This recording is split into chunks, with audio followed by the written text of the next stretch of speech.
मैं एक अयाश और आवारा टाइप का लड़का था। मेरे सभी दोस्तों के बाप अमीर थे। मेरे दोस्त रोजाना खूबसूरत और नई लड़कियों को मेरे बंगले पर लेकर आते थे और हम सब दोस्त मिलकर खूब मौज मस्ती करते थे। एक दिन मेरे दोस्त एक लड़की को खरीद कर ले आए। मैं जैसे ही उसके पास गया तो वह रोने लगी और मुझे मिन्नतें करने लगी। मैंने तरस खाकर उसे छोड़ दिया। कुछ समय बाद मेरी माँ का एक्सीडेंट हुआ तो मैं अपनी माँ को लेकर अस्पताल चला गया। वहां मेरी माँ का ऑपरेशन हुआ। जैसे ही डॉक्टर ऑपरेशन करके बाहर निकली और उसने अपने चेहरे से मास्क उतारा तो उसे देखकर मेरे पैरों के नीचे से जमीन निकल गई। ये तो वही लड़की थी जिसे कुछ दिन पहले मेरे दोस्त खरीद कर लाए थे। उस लड़की ने भी मुझे पहले ही नज़र में पहचान लिया था। वह मेरा हाथ पकड़कर मुझे अंदर ले गई और फिर मेरे सर पर आसमान टूट पड़ा। जब उसने मेरा नाम आदित्य है। मेरे पिता एक बहुत बड़े बिजनेसमैन थे। जब मैं 14 साल का था तब मेरे माँ बाप अलग हो गए थे। मेरे पापा देश से बाहर चले गए थे। पापा के जाने के बाद मैं अपने चाचा के पास रहता था। मेरे चाचा मुझ पर इतना ध्यान नहीं देते थे क्योंकि वह खुद भी हर समय अपने बिजनेस में लगे रहते थे। मुझे अपने माँ बाप पर बहुत गुस्सा आता था। उन्होंने मुझे यूं लावारिसों की तरह छोड़ दिया था, लेकिन पापा हर समय मेरे पास पैसे भेजते रहते थे। मुझे किसी भी चीज़ की कोई कमी नहीं थी, लेकिन माँ बाप के प्यार की कमी थी और मुझे उसकी बहुत ज़रूरत थी। मुझे उनका प्यार चाहिए था, लेकिन दोनों अलग हो गए थे और अपनी अपनी जिंदगी में बिजी हो गए थे। पापा से अलग होने के बाद मेरी माँ ने तलाक लेकर दूसरी शादी कर ली थी। उन्हें भी मेरी कोई परवाह नहीं थी। पापा के बारे में मुझे कुछ जानकारी नहीं थी कि उन्होंने दूसरे देश में जाकर शादी की है या नहीं, लेकिन उन्हें मेरी कोई चिंता नहीं थी। मुझे इस वजह से ही अपने माँ बाप से नफरत हो गई थी। मैं पिछले 12 सालों से ऐसे ही अकेला रह रहा था। पापा कभी कभार मुझसे मिलने आ जाते थे, मगर मेरी माँ तो कभी मिलने नहीं आई थी। पापा ने मुझे इंडिया में बिजनेस भी करवा दिया था, मगर मैं बिजनेस में कोई दिलचस्पी नहीं लेता था और अपने आवारा दोस्तों के साथ घूमता रहता था। आज मैं कमरे में बैठा सिगरेट की कस लग रहा था। इतने में मेरे मोबाइल पर कॉल आने लगी। मैंने गहरी सांस ली और कॉल कट कर दी, क्योंकि जब मेरा मूड नहीं होता था तो मैं अपने पापा की कॉल नहीं उठाता था। ना जाने क्यों वह मुझे कॉल करके नीचे दिखाना चाहते थे। उन्हें बस यही होता था कि मैं उनका बेटा हूँ। वह हमेशा मुझ पर हक जताकर बात करते थे, लेकिन हक जताकर कभी प्यार नहीं दिया था। वह मुझसे हमेशा दूर रहे। मुझे हमेशा उनकी ज़रूरत महसूस हुई। उन्होंने कभी मुझसे मोहब्बत ही नहीं की थी। अगर उन्हें मुझसे मोहब्बत होती तो मेरे माता पिता आपस में समझौता कर लेते, क्योंकि बच्चे की खातिर तो माता पिता कुछ भी कर सकते हैं। उनकी मोहब्बत पाने के चक्कर में मैं उनकी नफरत ले बैठा था। कुछ समय पहले ही मैं अपने चाचा से अलग हो गया था और अपने अलग घर में रहता था। अब मेरा जहां दिल होता वहां चला जाता था। जब चाचा के घर था तो अपनी मर्जी से कहीं जा नहीं सकता था, मगर अब मैं पूरी तरह से आज़ाद हो चुका था। मैंने फिर से सिगरेट लगा ली और उसकी कस करने लगा।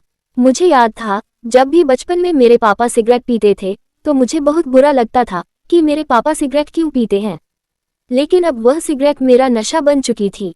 अगले दिन 12 बजे के समय मेरी आंख खुली। मुझे कुछ भी याद नहीं था। मैं बाहर आया तो सामने पापा का एक दोस्त बैठा हुआ था। मैंने गुस्से में उनकी तरफ देखा, क्योंकि जब भी मैं पापा से बात नहीं करता था तो पापा अपने दोस्त को मेरे घर जरूर भेज देते थे ताकि वह मेरी खैर खैरियत पता कर सके। अंकल मुझसे कहने लगे, बेटा तुम्हें अपने पापा से इतनी नफरत क्यों है? वह तुमसे बात करना चाहते हैं, मगर तुम हो कि उनकी कोई बात सुनने को तैयार नहीं हो। वह कह रहे थे कि आजकल तुम बहुत ज्यादा बिगड़ गए हो। अगर तुमने यही हालत रखी तो वह तुम्हें कोई खर्चा नहीं देंगे। उनकी बात सुनकर मैं लापरवाही से बोला, तो उनसे बोल देना मत दे मुझे खर्चा। मैं कौन सा पहले भी उनसे मिन्नतें करता था कि मुझे खर्चा दें। अगर वह नहीं देंगे तो मेरा खर्चा मेरे दोस्त उठा लेंगे। अंकल हैरत से मेरी तरफ देखते हुए कहने लगे कि तुम पहले तो ऐसे नहीं थे, तुम तो अपने पापा की हर बात मानते थे। उनकी बात सुनकर मैंने हंसते हुए कहा कि पापा भी तो पहले वाले नहीं रहे। मैं बदल गया तो इसमें हैरत की क्या बात है? पापा भी तो बदल गए हैं। मैं जो कुछ भी करता हूँ अपनी मर्जी से करता हूँ। मैं अपनी हरकतों से बाज नहीं आऊंगा और अब आप यहाँ से जा सकते हैं और पापा को कह देना कि उनका बेटा उनके लिए मर गया है। अंकल मुझे देखकर गुस्से से कहने लगे, अपने पापा का मुकाबला करोगे? मैंने कहा, हाँ मैं किसी का भी मुकाबला कर सकता हूँ। मुझे कोई रोक कर दिखाएं। वह कहने लगे, अपने बाप के टुकड़ों पर पलकर तुम अपने बाप का मुकाबला करोगे। ये बात याद रखना कि तुम अपने बाप के बिना कुछ भी नहीं हो। मैंने गुस्से में कहा कि हर बेटा ही अपने बाप के टुकड़ों पर पलता है। मैं कोई अनोखा नहीं हूँ, मुझे पालना उनका हक था। अंकल बोले, तुम एक बिगड़ी हुई औलाद हो। ये कहकर अंकल चले गए, मगर उनकी किसी भी बात का असर मुझ पर नहीं हुआ था। थोड़ी देर बाद मेरा दोस्त आ गया और कहने लगा कि वह आज रात मेरे घर आएगा। मैं जानता था कि वह मेरे घर क्यों आना चाहता है। मैंने उसकी बात सुनकर ना में सिर हिला दिया, क्योंकि मेरे दोस्त अक्सर मेरे ही घर मौज मस्ती किया करते थे और इसी वजह से मैं भी बिगड़ गया था, क्योंकि यहाँ पर कोई रोक टोक करने वाला नहीं था। पहले तो मैं उन्हें इग्नोर कर देता था, फिर धीरे धीरे मुझे भी उनके गलत कामों में मजा आने लगा और फिर धीरे धीरे मैं भी बिगड़ता चला गया। मेरे दोस्तों ने अपने साथ हर बुरे काम में मुझे भी लगा लिया। उनके साथ रहकर मैं बहुत खराब हो गया था, मगर अब मैं कोई बिजनेस करने के बारे में सोच रहा था, क्योंकि अगर पापा ने हाथ खींच लिया तो मैं जो इतने ऐसो आराम कर रहा था वह नहीं कर पाता। यही सोचकर मैं ऑफिस चला गया। आज मैं पहली बार ऑफिस आया था। ऑफिस के सब लोग मुझे हैरानी से देख रहे थे। इससे पहले पापा के दोस्त की जिद पर रह गया था। मैंने गुस्से में जाकर सबको पहले ही दिन बता दिया था कि मैं उनका नया बॉस हूँ। रात के समय मेरे घर में पार्टी थी, इसलिए मैं जल्दी घर आ गया। मेरे सब दोस्त आ चुके थे। ड्राइंग रूम में एक लड़की भी बैठी हुई थी जो मेरे दोस्त लेकर आए थे। वह लड़की मुझे मुंह बनाकर देख रही थी। मैंने गुस्से में कहा कि मुझे ऐसे क्यों देख रही हो। मेरा दोस्त कहने लगा, क्या हो गया है, ऐसी बात क्यों कर रहे हो, वह वापस चली जाएगी। मैंने गुस्से में कहा, जाती है तो चली जाए, मुझे इससे क्या करना है। मेरे दोस्त मुझे गुस्से से घूरने लगे। जिस तरह वह लड़की नखरे दिखा दिखाकर अपने शरीर का प्रदर्शन कर रही थी, मुझे वह लड़की बिल्कुल नहीं भा रही थी। मुझे तो उस पर गुस्सा आ रहा था। मैं अपने कमरे की तरफ जाने लगा। मेरे दोस्त ने मुझे रोक लिया और कहने लगा, पागल हो, ये सब कुछ छोड़कर जा रहे हो। मैंने कहा, मैं इतना नेक भी नहीं हूँ कि यह सब छोड़कर चला जाऊं। बस तुम लोग मेरे आने का इंतजार करो। ये कहकर मैं अपने कमरे में चला गया। थोड़ी देर बाद फ्रेश होकर कमरे से बाहर आ गया, वहां पर उनके साथ ही बैठ गया। अगले दिन जब मेरी आंख खुली तो मेरा सर दर्द से फट रहा था। मैंने मोबाइल उठाकर टाइम देखा तो 8 बज रहे थे। मुझे हैरत हुई कि मैं इतनी जल्दी कैसे उठ गया है। मैं उठा, फ्रेश हुआ और ऑफिस के लिए तैयार हो गया। सारा दिन ऑफिस में गुजार कर रात को घर वापस आया और अपने दोस्त को कॉल की और उससे पूछा, आज नहीं आना क्या। वह कहने लगा, अगर तुम रहते हो तो कोई लड़की ले आते हैं। मैंने उससे कहा, ठीक है, अभी आ जाओ। अब तो मुझे अजीब सी लत लगती जा रही थी। बिना लड़की के तो अब मेरा टाइम ही नहीं पास होता था। पापा ने मुझे अब कॉल करना छोड़ दिया था और चाचा भी हाल चाल नहीं पूछते थे। अब बिल्कुल ही मुझे खुली आज़ादी मिल गई थी। हर समय मेरे हाथ में सिगरेट होती, हर रोज लड़कियां मेरी शाम गुजारने आई थी। अब तो मेरी यही रूटीन बन गई थी। मुझे किसी की भी कोई परवाह नहीं थी। मुझे खुद ही मालूम नहीं होता था कि लड़कियां कहाँ से आती हैं। बस मुझे इतना पता होता था कि मेरे दोस्त उन्हें कहीं से खरीद कर लाते हैं और उन लड़कियों को पैसे में देता था। समय यूं ही गुजरता जा रहा। फिर एक दिन रात के समय में लॉन में खड़ा सिगरेट पी रहा था। थोड़ी देर बाद मुझे एहसास हुआ कि जैसे कोई मेरे कमरे में है। मैं लॉन से अपने कमरे की तरफ आया। सामने देखकर मैं दंग रह गया। हैरत से मेरी आंखें खुली की खुली रह गई। मुझे बिल्कुल भी उम्मीद नहीं थी कि मेरे पापा अचानक मुझे बताएं, बगैर ही आ जाएंगे। वह मुझे देखकर कहने लगे, ये घर का तुमने क्या बनाया हुआ है। मैंने गुस्से में कहा कि आपको नजर नहीं आ रहा, घर को घर ही बनाया हुआ है। पापा कहने लगे, ये तो मुझे कहीं से भी घर नहीं लग रहा। मैं बात बदलते हुए बोला, आपने मुझे अपने। उन्होंने मेरी बात काट दी और बोले, अपनी हालत देखी है। मैंने कहा, क्यों, मेरी हालत को क्या हुआ है, बुरी है क्या। वह गुस्से में खाने वाली नजरों से मुझे घूरने लगे और बोले, बुरी नहीं, बहुत बुरी है। ये तुम किन चक्करों में पड़े हुए हो। पापा की बात सुनकर मैंने कहा कि मैं क्या कर रहा हूँ, इससे आपको क्या मतलब है। आपकी मेहरबानी होगी कि आप यहाँ से चले जाएं। मुझे आपसे कोई बात नहीं करनी। मैंने गुस्से से कहा तो वह कहने लगे, ठीक है, फिर यह समझो कि तुम्हारा बाप अब तुम्हारे लिए हमेशा के लिए मर गया है। मेरे पास मत आना। ये कहकर वह वहां से चले गए। मैंने भी उन्हें नहीं रोका, क्योंकि जब भी वह मुझसे मिलने आते तो यही शब्द दोहराकर वापस चले जाते थे। कभी उन्होंने मुझे अपने सीने से नहीं लगाया था। उनके पास तो मेरे लिए समय ही कहाँ था। उनके जाने के बाद मैंने एक लंबा सा सिगरेट का कस लिया और फिर से लोन में आ गया। ठंडी हवा चल रही थी। मैंने गहरी सांस ली। इतने में मेरे मोबाइल पर कॉल आने लगी। मैंने मोबाइल की तरफ देखा। मेरे दोस्त का नंबर जगमगा रहा था। मेरे लबों पर मुस्कुराहट बिखर गई। मैं नहीं जानता था मैं इतना खुश क्यों हो रहा हूँ। मैंने जल्दी से कॉल उठाए तो दूसरी तरफ मेरे दोस्त की जगह पर कोई और लड़की बात कर रही थी। मैंने पूछा, कौन बात कर रही हैं आप? वह कहने लगी, आपके दोस्त की दोस्त बात कर रही हूँ। उसकी बात सुनकर मुझे गुस्सा आया। मैंने गुस्से में कहा कि मुझे कॉल क्यों की है? वह कहने लगी कि आपने मेरे दोस्त को क्यों बुरे कामों पर लगा रखा है। खुद तो एक बिगड़े हुए इंसान हो, मेरे दोस्त को भी बिगाड़ रखा है। अगर आपके अंदर रत्ती भर भी शर्म है तो फिर मेरे दोस्त को इन कामों से दूर ही रखना। आपकी वजह से मेरा दोस्त मुझसे दूर होता जा रहा है। उसकी बात सुनकर मुझे गुस्सा आ गया और इस कदर गुस्सा आया कि मैं अपनी मुठियां भेजकर कॉल काट दिया, क्योंकि अगर वह कुछ और कह देती तो वह मेरी बर्दाश्त से बाहर था। मुझे बहुत हैरत हो रही थी कि यह लड़की कौन थी। मैं एक बार उस लड़की को देखना चाहता था, उससे बदला लेना तो बात की बात थी। मैंने थोड़ी देर बाद इस नंबर पर कॉल किया। अब मोबाइल मेरे दोस्त के पास ही था। मैंने कहा कि एक लड़की ने इसी नंबर से मुझे फ़ोन किया था और मेरी बेइज्जती की है। मैंने कहा कि अगर तुम मुझसे दोस्ती रखना चाहते हो तो तुम्हें मेरा एक काम करना होगा। वह कहने लगा, भाई तुम्हारे लिए तो जान हाजिर है, बोलो क्या करना है? मैंने कहा, आज तुम्हारे पास थोड़ी देर पहले जो लड़की थी वह कौन थी? मेरी बात सुनकर वह हंसते हुए कहने लगा कि वह मेरी एक पुरानी दोस्त थी। वह ऐसे ही जरा दिमाग की सटकी हुई लड़की है, उसकी बातें दिल पर मत लो। मैंने गुस्से में कहा कि मुझे वह लड़की चाहिए। वह कहने लगा, भाई पागल हो गए हो, क्या बोल रहे हो? वह ऐसी वैसी लड़की नहीं है, मुझे बहुत प्यार करती है। उसकी बात सुनकर मैंने कहा, पागल नहीं हुआ, मुझे बस वही लड़की चाहिए। अगर दे सकते हो तो ठीक, वरना मुझे कभी कॉल मत करना। ये कहकर मैंने कॉल कट कर दिया। मैंने उसे बेबस कर दिया था। मैं जानता था कि वह मुझसे बहुत प्यार करता है और मेरे लिए कुछ भी कर सकता है। मैं अब उसकी कॉल का इंतजार करने लगा। उस लड़की के लिए मैं पागल हो रहा था। उस लड़की के बात करने के अंदाज से वह ऐसी वैसी लड़की नहीं लग रही थी, और मैं जानता था वह मेरे पास आने के लिए कभी नहीं मानेगी। लेकिन मैं भी देखना चाहता था कि मेरा दोस्त मेरे साथ क्या करेगा। अगले दिन मैं ऑफिस से वापस आया, सामने मेरा दोस्त आया हुआ बैठा था। मैंने खामोशी से उसकी तरफ देखा, फिर सोफे पर जहां एक डरी हुई लड़की बैठी हुई थी। मेरा दोस्त मेरी बाजू पकड़कर मुझे साइड पर ले गया और कल वाली बात पर हाथ जोड़कर माफी मांगने लगा।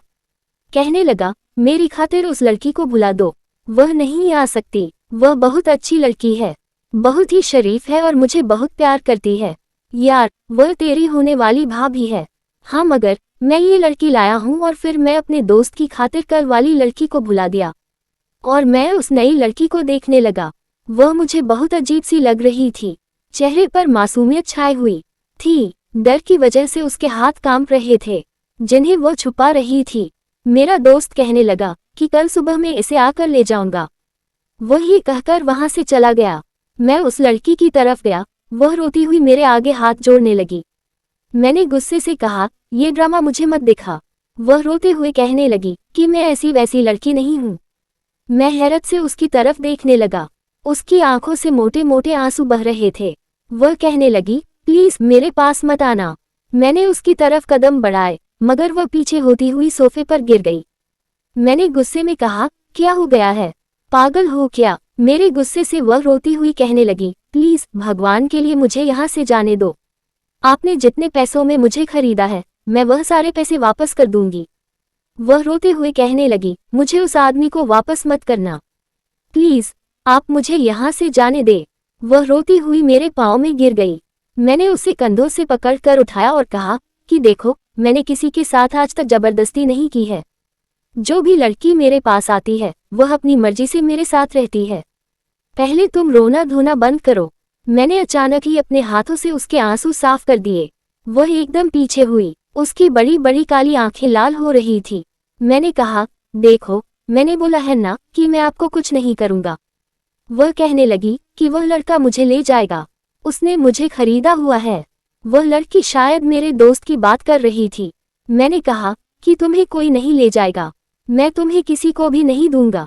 वह मेरे सामने हाथ जोड़कर कहने लगी, मुझे जाने दो, मैं बस उस लड़की को देखे जा रहा था। कितनी जल्दी थी उसे यहाँ से जाने की।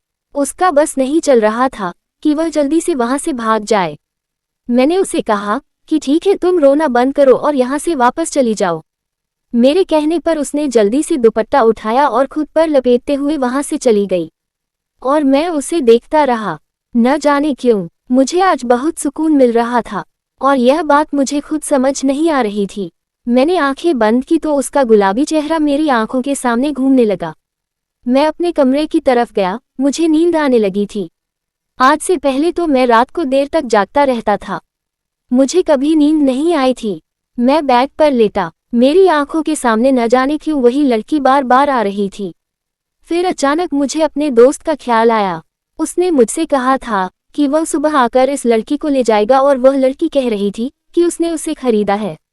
अब तो मेरे दोस्त ने मुझे उसके बारे में पूछना ही था। मैं यही सोच रहा था कि मैं उसे क्या जवाब दूंगा। मैंने गहरी सांस ली, मगर बार बार वही लड़की मेरे आंखों के सामने घूम रही थी। मैंने एकदम से आंखें खोली, पता नहीं क्यों मेरा दिल एक बार फिर से उस लड़की को देखने को कर रहा था। जी चाह रहा था कि वह फिर से मेरे सामने आए और मैं उसे देखता रहूं। वह मेरे सामने बैठी रोती रहे और मैं उसे चुप करता रहूं। वह रोते हुए भी कितनी प्यारी लग रही थी। मैं यही सब सोचते हुए पता नहीं कब सो गया। सुबह मेरे कानों में मेरे दोस्त की आवाज आई। मैंने आंखें रगड़ते हुए उसकी तरफ देखा। वह गुस्से में कहने लगा, वह लड़की किधर है? मैंने अपना सर एक हाथ से दबाते हुए कहा कि पता नहीं, मैं तो अचानक ही सो गया था। ना जाने उस लड़की ने मुझे क्या पिला दिया था। उसके बाद मुझे कुछ याद नहीं कि वह किधर गई। मेरा दोस्त हंसते हुए कहने लगा, शक्ल से तो इतनी शरीफ और मासूम लग रही थी और तू जैसे चालाक इंसान को धोखा दे गई। मैंने कहा, भाई अब मुझे उस लड़की के बारे में कुछ नहीं मालूम। वह कहने लगा, अच्छा मैं कोई और लड़की ले आऊंगा। अपने दोस्त की बात सुनकर मेरी आंखों के सामने उसे लड़की का रोता हुआ चेहरा घूम गया। कैसे रो रो कर वह मुझसे माफिया मांग रही थी, हालांकि उसकी कोई गलती भी नहीं थी। उस वक्त तो माफी मुझे मांगनी चाहिए थी। मैंने दोस्त को नामे सिर हिला दिया, कहा कि अब दूसरी लड़की की कोई जरूरत नहीं है। इसी तरह किसी दिन कोई लड़की मुझे मारकर चली जाएगी। मेरा दोस्त मेरी बात पर हैरान हुआ, कहने लगा कि तुम कब से लड़कियों से डरने लगे? उसकी बात सुनकर मैंने हंसते हुए बोला, मैं भला लड़की से क्यों डरूंगा, मैं तो बस ऐसे ही मजाक कर रहा था। वह कहने लगा, तुम बहुत बिगड़ गए हो। उसकी बात सुनकर मैंने कहा कि मैं सुधर भी सकता हूँ, तुम चिंता मत करो। मैं ये कहकर फ्रेश होने चला गया। मेरा दोस्त मुझसे कहने लगा कि मुझे लगता है सच में तुम्हारे पापा की बातों का तुम पर असर हुआ है। मैं उसकी बातें सुनकर मुस्कुरा दिया और कहा, मुझे देर हो रही है, मैं ऑफिस जा रहा हूँ। मैं ये कहकर निकल गया। रास्ते में कुछ लेने के लिए मैं एक शॉप में दाखिल हुआ। अचानक से मेरी एक औरत के साथ टक्कर हुई। मैंने जैसे ही उसकी तरफ देखा तो मेरे होश उड़ गए। मैं एक टक बिना पल के झटकाए उन्हें देख रहा था। वह शायद मुझे पहचान नहीं पाई थी, मगर मैंने उन्हें पहचान लिया था और अचानक ही मैं बोल पड़ा, मम्मी आप। मैंने जब उन्हें मम्मी कहा तो वह हैरत से मेरी तरफ देखने लगी।